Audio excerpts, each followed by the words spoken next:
शफीना व हबीबना व मौलाना मुहम्मदिन व बारिक व सल्लिम सलातम व सलामन अलैका या रसूलल्लाह सल्लल्लाहु तआला अलैहि वसल्लम। हज़रात, आज का ये अज़ीमुश्शान इजलास जो महन की सरजमीन पर मुनाकिद हो रहा है, पूरी कामयाबी के साथ अपनी मंजिल की तरफ रवां दवा है। शानदार मजमा है, उलमा की जमात मौजूद है, मुल्क के नामवर शोरा और नात खां हजरात तशरीफ फरमा हैं। इंशाअल्लाह ये इजलास मेरी तकरीर के बाद पूरी तफसील के साथ आगे बढ़ता रहेगा। थोड़ी देर के लिए मैं हाजिर हूँ। सबसे पहले दिल की गहराइयों से यहाँ के मुसलमानों को, नौजवानों को, यहाँ के उलमा को, अइम्मा-ए किराम को, हुफ़्फ़ाज़-ओ क़ुर्रा को मुबारकबाद पेश करता हूँ कि उन्होंने दीन व सुन्नियत और मसलक आला हजरत की इशाअत के लिए ये अज़ीमुश्शान प्रोग्राम मुनाकिद किया। अल्लाह रब्बुल इज़्ज़त इन हजरात के उम्र में, अमल में, अखलाक में, रोज़ी में बेहिसाब बरकतें नाज़िल फरमाए। और जिन जिन लोगों ने इस जलसे को सजाने संवारने में किसी भी तरह से कोशिश और मेहनत की है, उनको भी दारैन की सआदतों से माला माल फरमाए।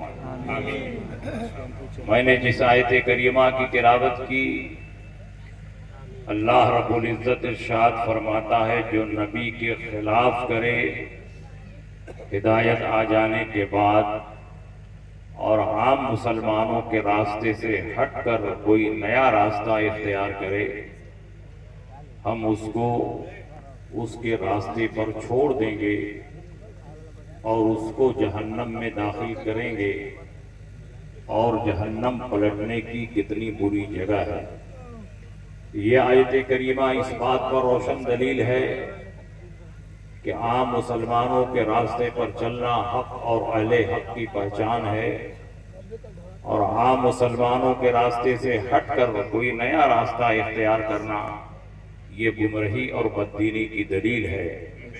इसीलिए अल्लाह के नबी ने इरशाद फरमाया, इत्तबिउ अस्सवाद अल-आज़म फ़इन्नहु मन शज़्ज़ शुज़्ज़ फ़िन्नार। सवाद आज़म की पैरवी करो, मुसलमानों के बड़े गिरोह की पैरवी करो, मुसलमानों की बड़ी जमाअत की पैरवी करो।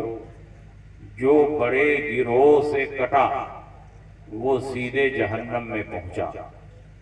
अल्लाह के नबी इरशाद फरमाते हैं, इन्ना शैतान ज़ेबुल इंसान का ज़ेबिल गनम याख़ुज़ु शाज़ता वल क़ासियता वन नाहिया फ़इय्याकुम वशिआब व अलैकुम बिल जमाअत वल आम्मा।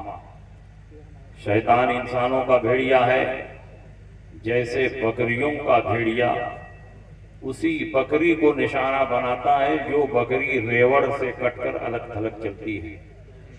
इसलिए तुम लोग तो फरकाबाजी से बचो और जमाते आम्मा की पैरवी करो। एक हदीस में रसूल पाक ने फरमाया, यदुल्लाहि अलल जमाआ, अल्लाह की मदद जमात के साथ होती है। इन सारी हदीसों का खुलासा और निचोड़ ये है कि जो मुसलमानों की बड़ी जमात है, जो जमाअत है, जो सवाद आज़म है, उसकी पैरवी करो, उसके रास्ते पर चलो। ये बड़ी जमात कौन है? सवाद आज़म कौन है? वो कौन सी जमात है जिस पर अल्लाह की रहमत और मदद है? तो शारहीन हदीस ने बताया, वो अहले सुन्नत व जमात है। अहले सुन्नत व जमात का नाम और टाइटल हमने अपने दिमाग से नहीं निकाला, बल्कि ये भी रसूलुल्लाह की हदीस से साबित है। दुनिया में सिर्फ एक ही जमात ऐसी है, अहले सुन्नत व जमात, कि जिसका टाइटल और नाम रसूल पाक की हदीस से साबित है, बाकी दुनिया में कोई जमात ऐसी नहीं है कि जिसका जमाती नाम और टाइटल रसूल पाक की हदीस से साबित हो। किसी ने खुद अपना नाम रख लिया, किसी को अंग्रेजों ने उनको टाइटल दिया, किसी को नवाबों ने टाइटल दिया, किसी को बादशाहों ने टाइटल दिया, लेकिन अहले सुन्नत व जमाअत वो टाइटल और नाम है जो रसूल पाक ने दिया है। बेशक अल्लाह के नबी ने इरशाद फरमाया, सतफ्तरिकु उम्मती अला सलासिन व सबईन मिल्लतन कुल्लुहुम फिन्नार इल्ला मिल्लतन वाहिदा। क़ालू मन हिय या रसूल अल्लाह, क़ाल मा अना अलैहि व अस्हाबी। मेरी उम्मत 73 फिरकों में बट जाएगी, 72 फिरका जहन्नम में जाएगा, 1 फिरका जन्नत में जाएगा। सहाबा ने पूछा वो कौन फिरका होगा जो जन्नत में जाएगा? तो रसूल पाक ने फरमाया, मा अना अलैहि व अस्हाबी, जिस तरीके पर मैं हूं और जिस तरीके पर मेरे सहाबा हैं, जो उस तरीके पर होगा वो जन्नती है, और जो मेरे तरीके से अलग हो, सहाबा के तरीके से अलग हो, वो जहन्नमी है। नबी के तरीके को सुन्नत कहते हैं और सहाबा को जमात कहते हैं, और दोनों को मिला दो तो अहले सुन्नत व जमात होता है। पता चला जो अहले सुन्नत व जमात के तरीके पर होगा वो जन्नती होगा, और जो अहले सुन्नत से अलग होगा वो जहन्नमी होगा। चाहे वो अपना नाम अहले कुरान रखे, चाहे वो अपना नाम अहले हदीस रखे, चाहे वो अपना नाम अस्हाबुल अज़्र व तौहीद रखे। खूबसूरत टाइटल लगा लेने से कोई जमात हक पर नहीं हो सकती है। हक पर वही जमात होगी जो नबी की सुन्नत पर चले और सहाबा के तरीके पर चले। सुभान अल्लाह, सुभान अल्लाह। जिंदाबाद। नारे तकबीर, नारे रिसालत, मसलके आला हजरत जिंदाबाद। माशाअल्लाह। आज कौन सी जमात है जो सहाबा के तरीके पर चल रही है? नबी अकरम सल्लल्लाहु अलैहि वसल्लम ने 2 बातें जिक्र फरमाई, मेरी सुन्नत पर चले, सहाबा के तरीके पर चले। नबी अकरम को सहाबा का तरीका पेश करने की क्यों जरूरत पेश आ गई?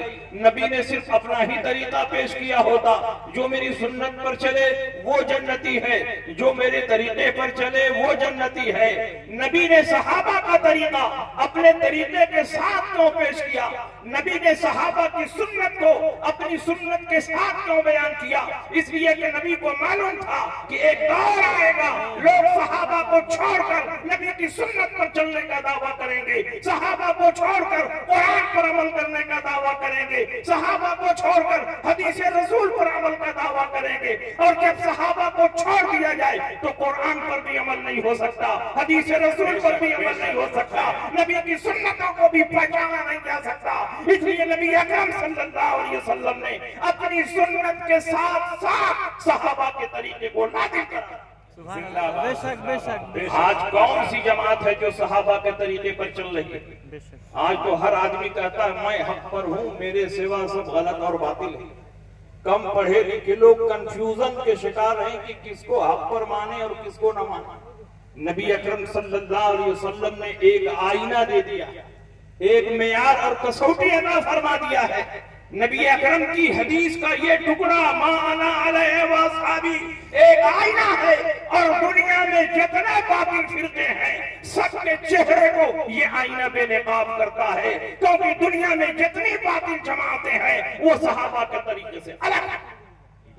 लेकिन हम सहाबा के तरीके पर, सहाबा नबी के गैब को मानते थे, हम भी नबी के गैब को मानता है। सहाबा नबी की शफाअत पर ईमान रखते थे, हम भी नबी की शफाअत पर ईमान रखते हैं। सहाबा नबी के वसीले से दुआएं मांगते थे, हम भी नबी के वसीले से दुआएं मांगते हैं। सहाबा दूरों नजदीक से या रसूल अल्लाह कहकर पुकारते थे, हम भी दूरों नजदीक से या रसूल अल्लाह कहकर पुकारते हैं। सहाबा नबी की ताजीम में खड़े होते थे, हम भी जलसों में नबी की ताजीम में कयाम करते हैं। सहाबा इसाले सवाब करते थे, हम भी इसाले सवाब करते हैं। सहाबा ज़ियारत क़ुबूर को जाते थे, हम भी ज़ियारत क़ुबूर को जाते हैं। जो सहाबा का अकीदा है वही हमारा अकीदा है, जो सहाबा का तरीका है वही हमारा तरीका है। और नबी ने फरमा दिया कि जो सहाबा के रास्ते पर चलेगा वही हकीकत में जन्नती है। बेशक। सुभान अल्लाह, सुभान अल्लाह। इसलिए आप अपने नसीबे पे फख्र करो कि आप सहाबा के रास्ते पर चलने वाले,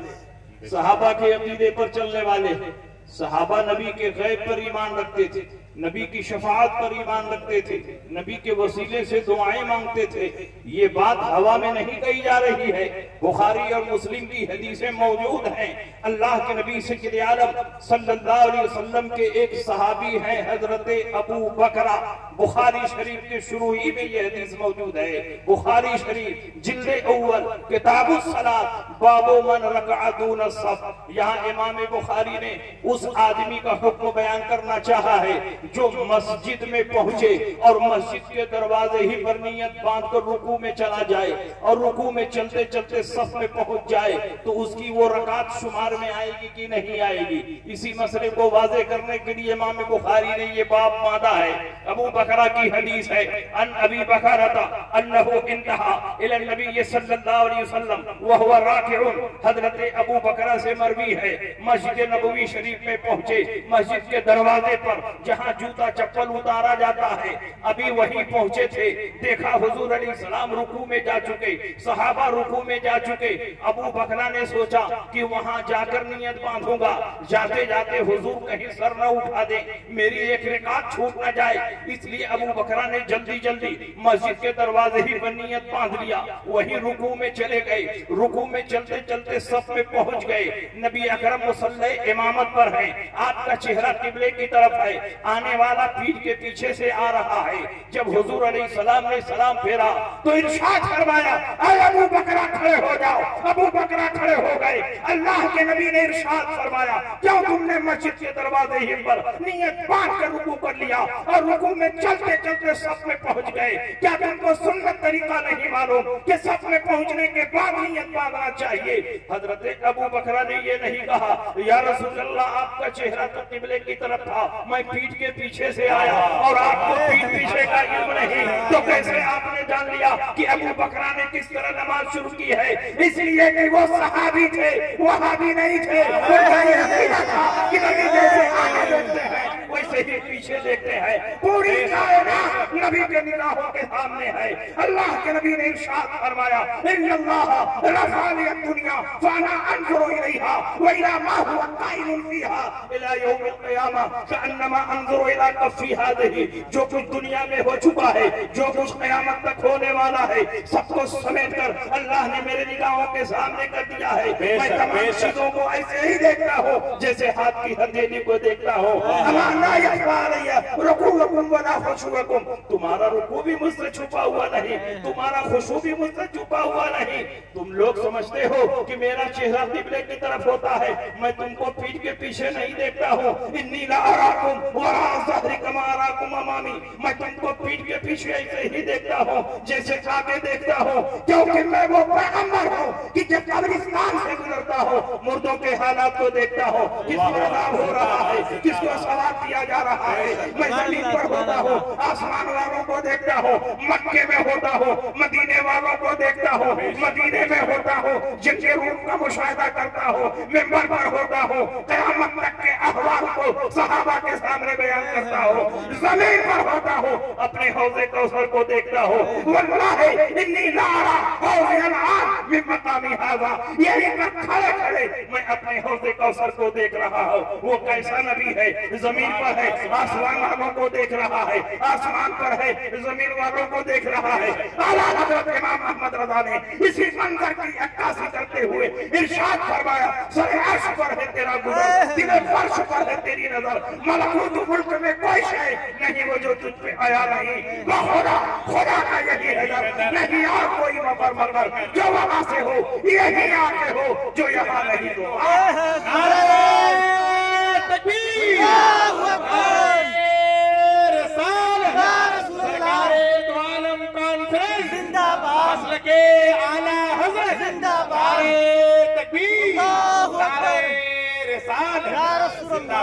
अल्हम्दुलिल्लाह हम सहाबा के अकीदे पर हैं।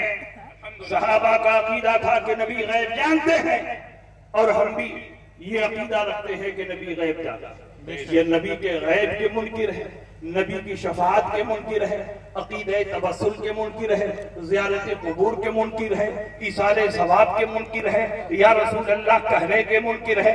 ये सारी बातें सहाबा किराम से साबित है।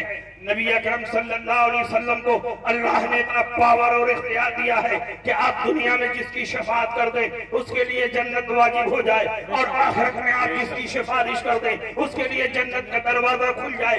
अल्लाह के नबी सय्यद आलम सल्लल्लाहु अलैहि वसल्लम इरशाद फरमाते हैं, बुखारी और मुस्लिम की हदीस है, जब मैं मेराज की रात अल्लाह के हुजूर हाजिर हुआ तो अल्लाह ने मुझे शफाअत कुबरा का मनसब अता किया, मैं जिसके लिए सिफारिश कर दूं उसके लिए जन्नत वाजिब हो जाए। अल्लाह के नबी ने इरशाद फरमाया, मेरी उम्मत के 70,000 अफराद बगैर हिसाब और किताब के जन्नत में जाएंगे। वजूहुहुम कल कमर लैलतल बद्र, उनका चेहरा 14वीं रात के चांद की तरह चमक रहा होगा, कोई पहले और कोई बाद में नहीं जन्नत में दाखिल होगा। 70,000 एक साथ कदम उठाएंगे और जन्नत में दाखिल हो जाएंगे।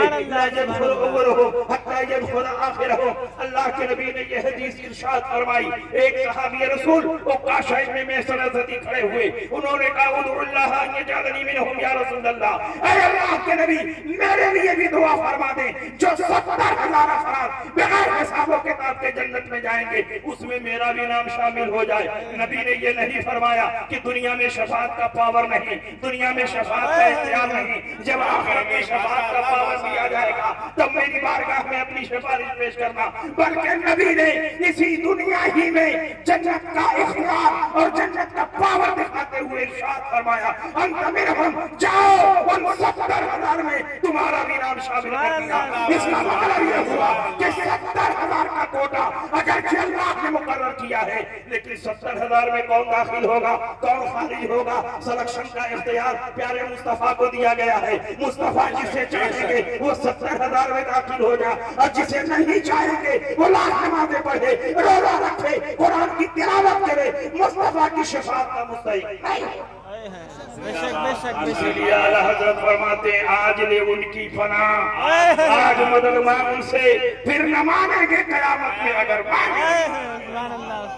नबी की शफाअत पर हम ईमान रखते हैं, तुम नबी की शफाअत के मुनकिर हो।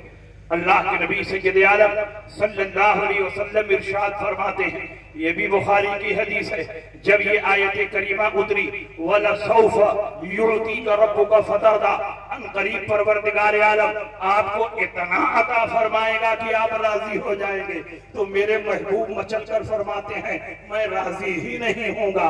परवरदिगार आलम फरमाएगा, मैं इतना दूंगा कि राजी हो जाओगे। प्यारे मुस्तफा फरमाते हैं, मैं राजी ही नहीं होऊंगा। अल्लाह फरमाता, मैं और इतना दूंगा कि तुम राजी हो जाओगे।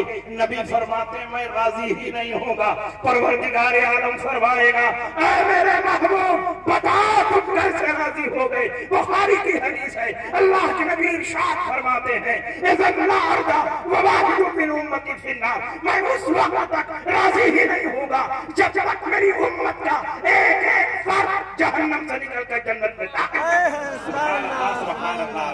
ये पावर किसको मिला है, ये इख्तियार किसको मिला है? नबी अकरम सल्लल्लाहु अलैहि वसल्लम को मोहताज बनाकर नहीं भेजा, मुख्तार बनाकर भेजा। नबी को बेइख्तियार बनाकर नहीं भेजा, बाइख्तियार बनाकर भेजा। नबी चाहे पहाड़ की तरफ इशारा फरमा दे, पहाड़ सोने का हो जाए और नबी के साथ साथ चले।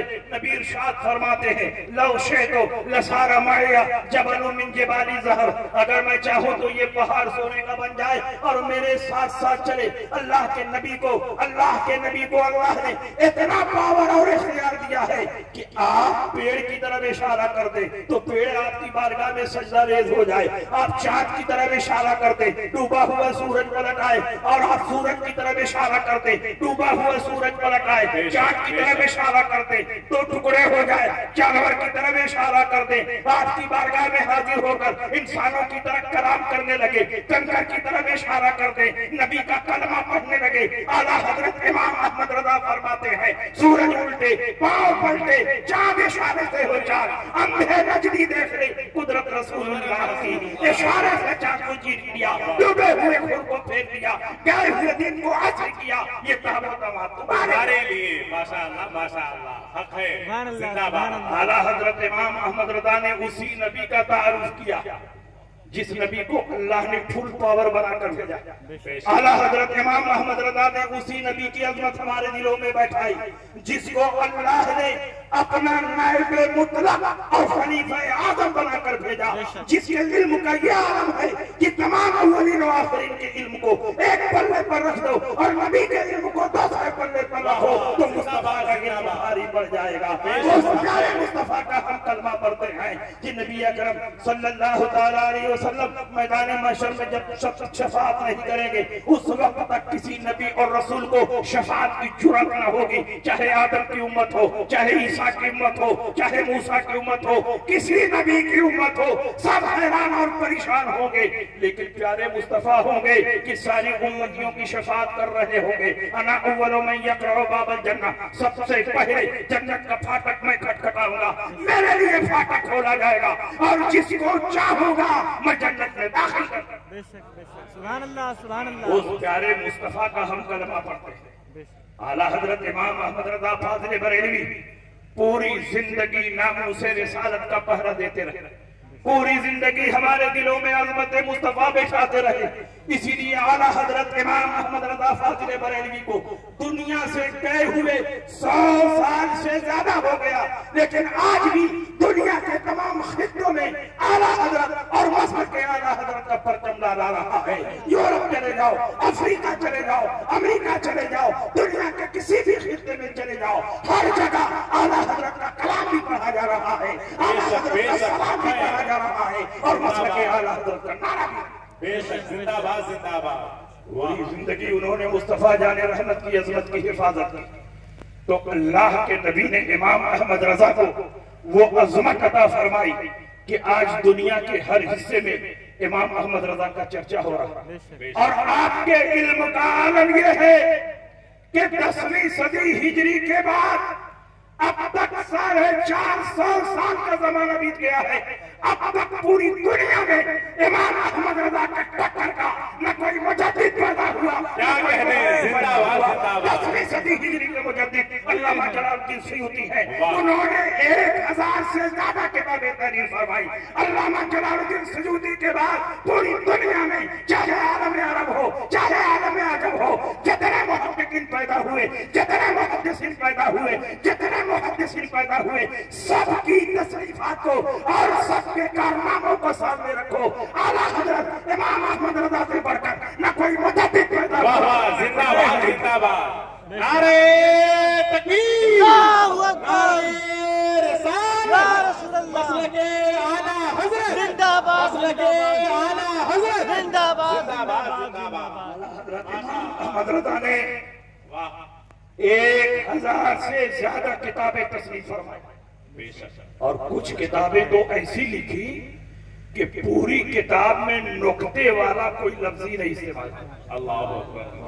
पूरी किताब में खुतबे से लेकर खत्म तक नुक्ते वाला कोई लफ्ज इस्तेमाल नहीं फरमाया।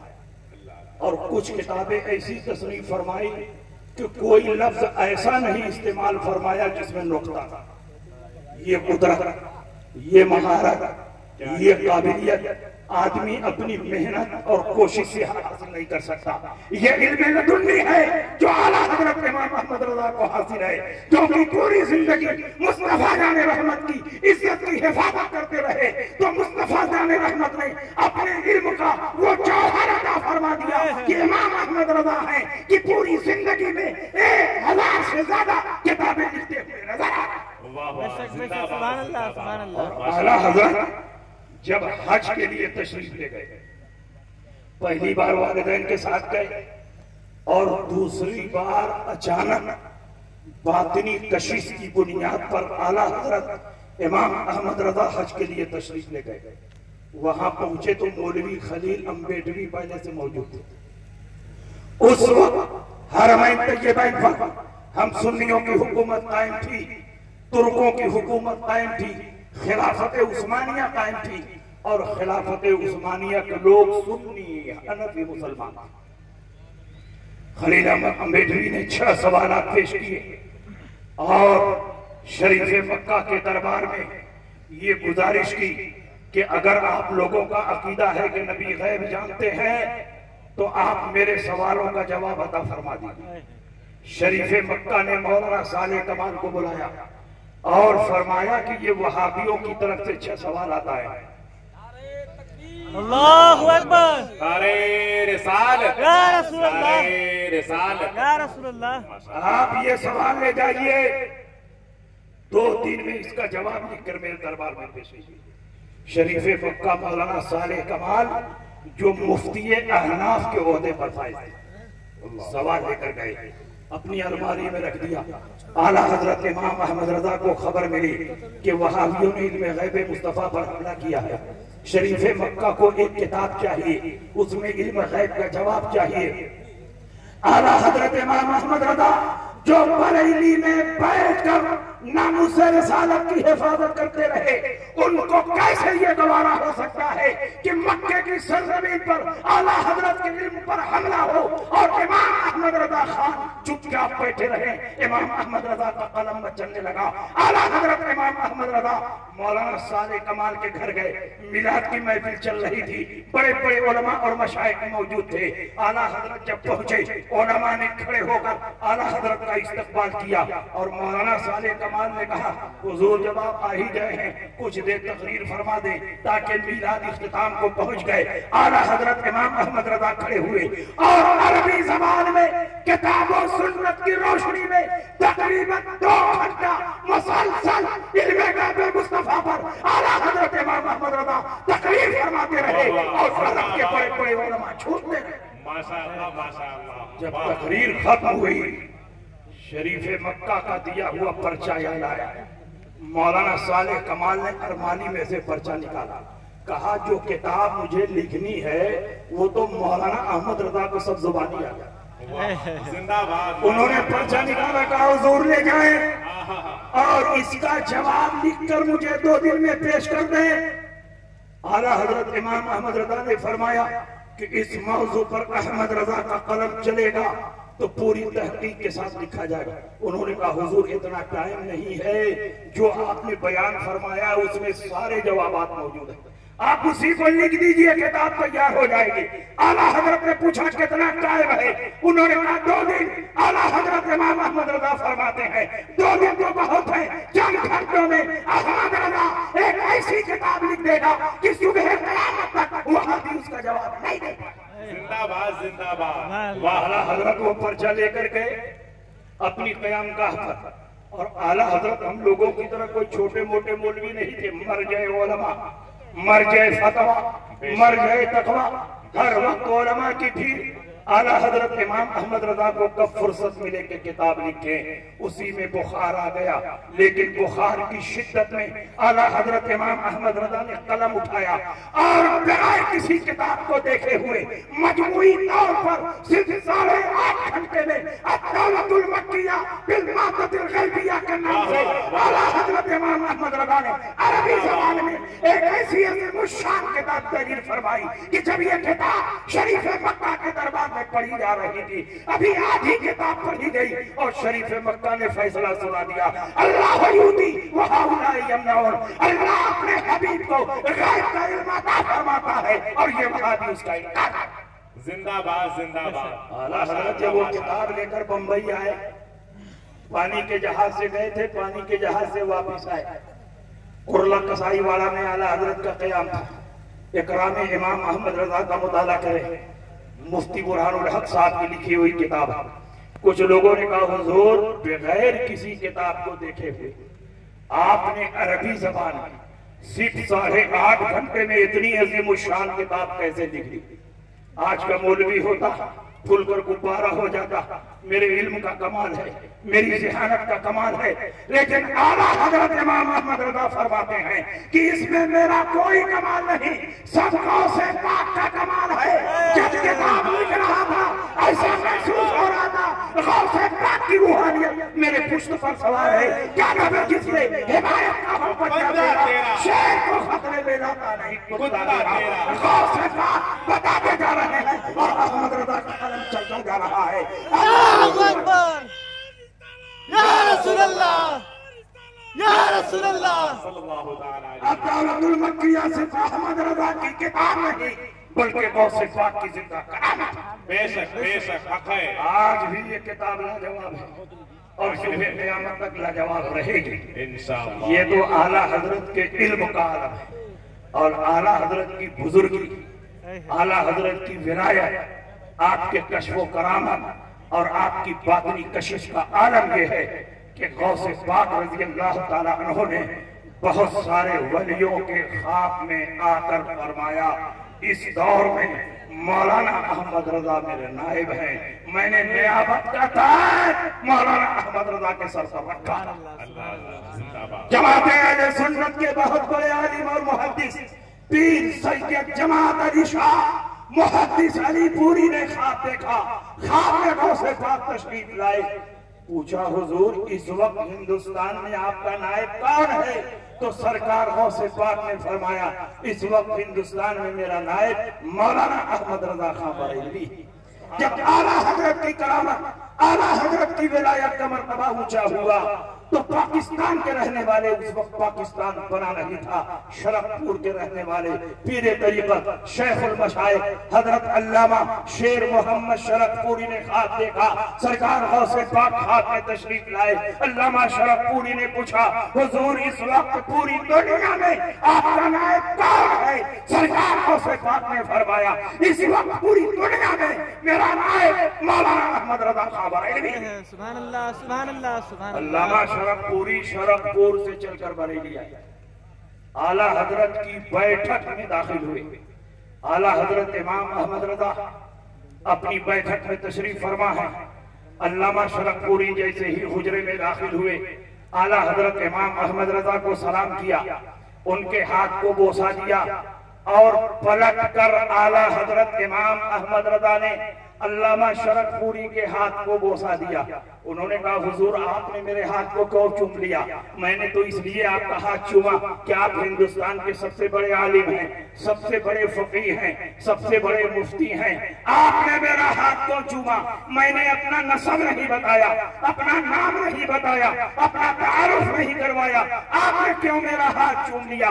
आला हजरत इमाम अहमद रजा फरमाते हैं कि जो ख्वाब में सरकार गौसे पाक को देखकर आ रहा हो, वो इस लायक है कि सिर्फ उसका हाथ नहीं बल्कि उसका पांव भी चूमा जाए। इसलिए मैंने तुम्हारे हाथ को बोसा दिया है। सब लोग जिधर वो है उधर देख रहे हैं, सब लोग जिधर वो है उधर देख रहे हैं और हम देखने वालों की नजर देख रहे हैं। जिंदाबाद जिंदाबाद। ये आला हजरत इमाम अहमद रजा की शान। 4 दिन आला हजरत की बारगाह में रहे और जब पलट कर शरफपुर गए, एक जलसे से खिताब करते हुए उन्होंने कहा कि मैं बरेली शरीफ से आ रहा, आला हजरत इमाम अहमद रजा की बारगाह से आ रहा। मैंने उनकी बारगाह में देखा है एक पर्दा पड़ा हुआ था, पर्दे के पीछे सरकार गौसे पाक तशरीफ फरमा थे और जो गौसे पाक बता रहे थे वही अहमद रजा लिख रहे थे, वही अहमद रजा बोल रहे थे। जबान अहमद रजा की है लेकिन बातें सरकार गौसे पाक। सुभान अल्लाह, सुभान ये अल्लाह। शान आला हजरत इमाम अहमद रजा की। आज बहुत सारे लोग आला हजरत की अजमत से नावाकिफ हैं, आला हजरत की इल्मी मकाम से नावाकिफ हैं, आला हजरत इमाम अहमद रजा के मर्तबे से नावाकिफ हैं। आला हजरत का हिंदुस्तान के सुन्नी मुसलमानों पर एहसान अजीम है।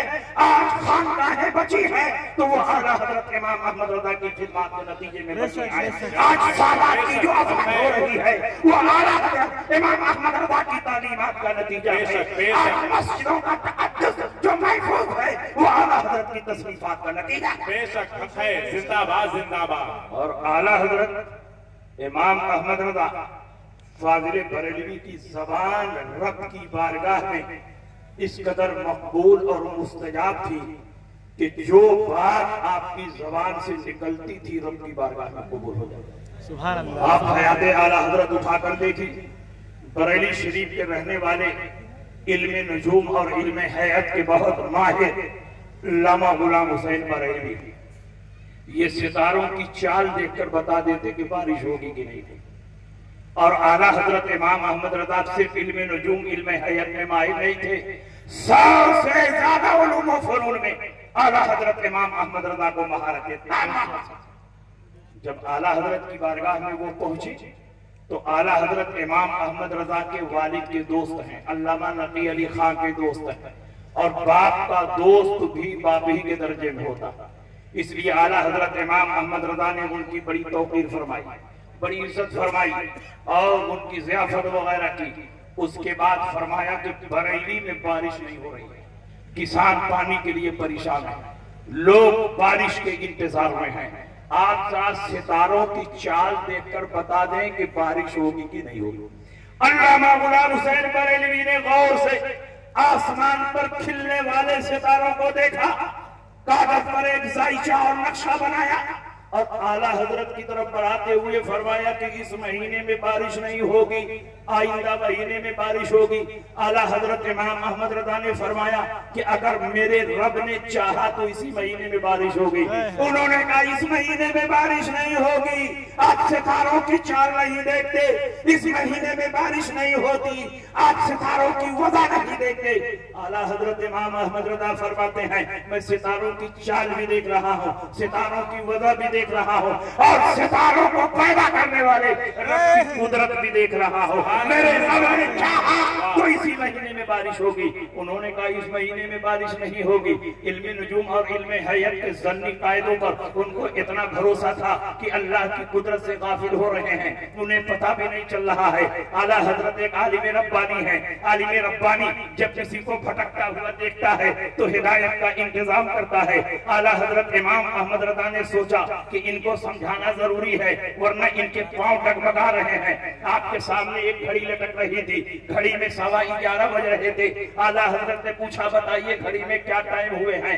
उन्होंने कहा 11:15 बजे हैं। आला हजरत ने पूछा 12 बजने में कितना बाकी है? उन्होंने कहा पौना घंटा बाकी है। आला हजरत ने पूछा अगर पौना घंटा नहीं गुजरेगा तो क्या 12 नहीं बजेगा, 12 की घंटी नहीं बजेगी? उन्होंने कहा हरगिज़ नहीं, जब तक पौना घंटा नहीं गुजरेगा न 12 बजेगा न 12 की घंटी बजेगी। आला हजरत खड़े हुए, ढकना खोला, बड़ी सुई को खींचकर 12 पे कर दिया, फौरन 12 बज गया, 12 की घंटी बज गई। आला हजरत ने फरमाया कि आप तो कह रहे थे जब तक पौना घंटा नहीं गुजरेगा न 12 बजेगा न 12 की घंटी बजेगी। 12 भी बज गया और 12 की घंटी बज गई। अल्लामा गुलाम हुसैन बरेलवी ने कहा आपने बड़ी सुई को खींचकर 12 पे कर दिया, इसलिए फौरन 12 बज गया, 12 की घंटी बज गई। अगर ये सुई अपनी फिक्री रफ्तार से चलती तो पौना घंटा गुजरने के बाद ही 12 बजता। आला हजरत इमाम अहमद रजा फरमाते हैं यही नुक्ता मैं आपको समझाना चाहता हूँ। मैंने बड़ी सुई को खींचकर 12 पे कर दिया, फौरन 12 बज गया, 12 की घंटी बज गई। मेरा परवरदिगार भी कादिर है, जब चाहे इस सितारे को खींचकर यहाँ कर दे, उस सितारे को खींचकर यहाँ कर दे, इस सितारे को खींचकर यहाँ कर दे, फौरन सितारों की चाल भी बदल जाएगी, सितारों की वजह बदल जाएगी, आपका बनाया हुआ नक्शा बदल जाएगा। मेरे रब ने चाहा तो इसी महीने में बारिश होगी, बल्कि इसी हफ्ते में बारिश होगी, बल्कि अभी बारिश होगी। इतना कहना था बारिश होने लगी, बारिश होने लगी, इतनी बारिश होती है कि दिल्ली की सरजमीन जलता है। नारे तकबीर, नारे रिसालत, नारे रिसालत, करामाते आला हजरत, नारे तकबीर, नारे रिसालत। इसलिए मेरे भाइयों आप अपने दिल में आला हजरत इमाम अहमद रजा की अजमत पैदा करें। जिसके दिल में आला हजरत की मोहब्बत रहती है वो सुलह कुल्ली नहीं होता, वो वहाबी नहीं होता, वो देवबंदी नहीं होता, वो गैर मुकल्लिद नहीं होता, वो नाम निहाद मौलाई नहीं होता, वो चकरालवी नहीं होता, वो मिर्जाई नहीं होता, वो शिया नहीं होता, वो हर गुमराही से महफूज होता है क्योंकि आला हजरत की मोहब्बत उसके ईमान की हिफाजत करती है। जो लोग आला हजरत इमाम अहमद रजा से करीब रहे वो इतने मजबूत और मुस्तहकम रहे कि जिस इलाके में पहुंच गए वहाँ सुन्नियत की खेती हरी भरी गई हो गई, जिस इलाके में पहुंच गए वहाँ सुन्नियत का परचम नस्ब कर दिया। आज 100 साल हो गए हैं आला हजरत इमाम अहमद रजा को गए हुए, लेकिन रसूल पाक की बारगाह से इमाम अहमद रजा को ऐसी मकबूलियत मिली है कि आज दुनिया के हर खित्ते में, दुनिया के हर इलाके में इमाम अहमद रजा का परचम लहरा रहा है। बेशक सुभान अल्लाह, सुभान अल्लाह, सुभान आज अल्लाह। बहुत सारे लोग कहते हैं किसी को बुरा भला न कहो, हर कलमा गो मुसलमान है, हर कलमा गो हक पर है, हर कलमा गो जन्नती है। मैं कहता हूं कि अगर हर कलमा गो हक पर होता, हर कलमा वो मुसलमान होता तो रसूल पाक अपनी मस्जिद से मुनाफिकीन को क्यों बाहर करते? वो भी तो कलमा पढ़ते थे, वो भी तो कुरान पढ़ते थे, वो भी तो हज करते थे, नबी के झंडे के नीचे जिहाद करते थे, वो भी तो ज़कात देते थे, लेकिन उनके दिल में रसूल पाक की अज़मत और मोहब्बत नहीं थी। ज़बान से कलमा पढ़ते थे और दिल में नबी की नफरत थी। इसलिए अल्लाह ने नबी को मुब्तला फरमा दिया कि फला फला ये सिर्फ ज़बान से कलमा पढ़ते हैं, उनके दिल में निफाक छुपा हुआ है। एक वक्त आया कि रसूल पाक ने मस्जिद नबवी से जुमा की नमाज में नाम ले लेकर उनको बाहर कर दिया। इसका मतलब ये हुआ कि हर कलमा पढ़ने वाला मुसलमान नहीं, वही कलमा पढ़ने वाला मुसलमान है जो तमाम जरूरियात दीन को तस्लीम करे। इसलिए मेरे भाइयों, आप सुलह कुल्लियत से बचो, सुलह कुल्लियत से वबा से बचो। आज बहुत सारे लोग इनमें जाएंगे तो इनके वाले, उनमें जाएंगे तो उनके वाले, यहाँ भी खा रहे हैं, वहां भी खा रहे हैं, यहाँ भी नमाज पढ़ रहे हैं, वहां भी नमाज पढ़ रहे हैं। इस्लाम में मुदाहनत नहीं है, इस्लाम में मुनाफिकत नहीं है। नबी अकरम सल्लल्लाहु अलैहि वसल्लम ने एक मेयार और कसौटी अता फरमा दिया है। जो सहाबा के अकीदे पर हो, जो सहाबा के तरीके पर हो, वही सच्चा और पक्का मुसलमान है। जो सहाबा के तरीके से अलग हो गया, लाख नमाजें पढ़े, रोजा रखे, कुरान की तिलावत करे, हरगिज़ वो मुसलमान नहीं है। इसलिए अल्लाह के नबी सय्यद आलम सल्लल्लाहु अलैहि वसल्लम ने बहुत पहले इरशाद फरमाया, सयकूनु फी आखिर ज़मान दज्जालून कज़्ज़ाबून यातूनकुम बिमा लम तस्मऊ अंतुम वला आबाउकुम फइय्याकुम व इय्याहुम ला युदिलूनकुम वला यफ्तिनूनकुम। आखिर जमाने में कुछ झूठे और मक्कार पैदा होंगे जो ऐसी ऐसी बातें करेंगे जिनको न तुमने सुना न तुम्हारे आबा अजदाद ने सुना। तुम इनसे दूर रहना, इनसे अलग रहना, कहीं ऐसा ना हो कि ये गुमराह कर दें और तुमको फितने में मुब्तला कर दे। नबी ने उनकी पहचान भी बताई, नमाजें बहुत पढ़ेंगे, रोजा बहुत रखेंगे, कुरान की तिलावत बहुत करेंगे, मस्जिद मदरसे बहुत बनवाएंगे, इतनी नमाजें पढ़ेंगे कि तुम अपनी नमाजों को इनकी नमाजों के आगे हकीक समझोगे, अपने रोजों को इनके रोजों के आगे हकीक समझोगे, अपने आमाल सालिहा को इनके आमाल के सामने हकीक समझोगे। तो हक़िरून सलातकुम इंदा सलातिहिम व सियामकुम इंदा सियामिहिम व अमालकुम इंदा अमालिहिम यतलूना कुरान व ला युजाविदु तराक़िहिम। कुरान की तिलावत करेंगे मगर तिलावत इनके हलक के नीचे नहीं उतरेगी। व यक़ूलूना मिन क़ौलि खैरिल बरिया, बात बात पर रसूल पाक की हदीसें पेश करेंगे। तो क्या हदीसें पेश करने की वजह से मुसलमान होंगे? नहीं। यमरुकून मिन अद्दीन कमा यमरुकु सहमु मिन अर्रमिया, ये दीन से ऐसे ही बाहर हो गए जैसे तीर कमान से बाहर हो जाता है। नबी ने इनकी पहचान बता दी, सीमा वह मुशामिल उज़र, इनकी पहचान ये होगी कि ये सर खूब खिलवाएंगे और पायजामा बहुत ऊंचा। ये किनकी पहचान बताई जा रही है? ये किनकी अलामतें बयान की जा रही है? और अलामतें बयान करने का मकसद यही है कि आप इनसे चौकन्ना रहो, इनसे होशियार रहो। जो पैगाम अल्लाह का है, जो पैगाम रसूलुल्लाह का है, जो पैगाम सहाबा का है, वही पैगाम आला हजरत इमाम अहमद रजा का है। दुश्मने अहमद पे शिद्दत कीजिए, मलहिदों की क्या मरूवत कीजिए, गैब में जल जाए बेदीनों के दिल, या रसूल अल्लाह की कसरत कीजिए चर्चा उन्हीं का सुबह शाम, जाने काफिर पर क़यामत कीजिए, मिसले सारी ज़ल्ज़ले होनत में जिक्र आयात विलादत कीजिए और शिर्क ठहरे जिसमें ताज़ी में हबीब, उस बुरे मज़हब से लानत। बस तकरीर हो गई, इतनी ही तकरीर की जरूरत थी ताकि हक और बातिल में खत्ते इम्तियाज खींच जाए।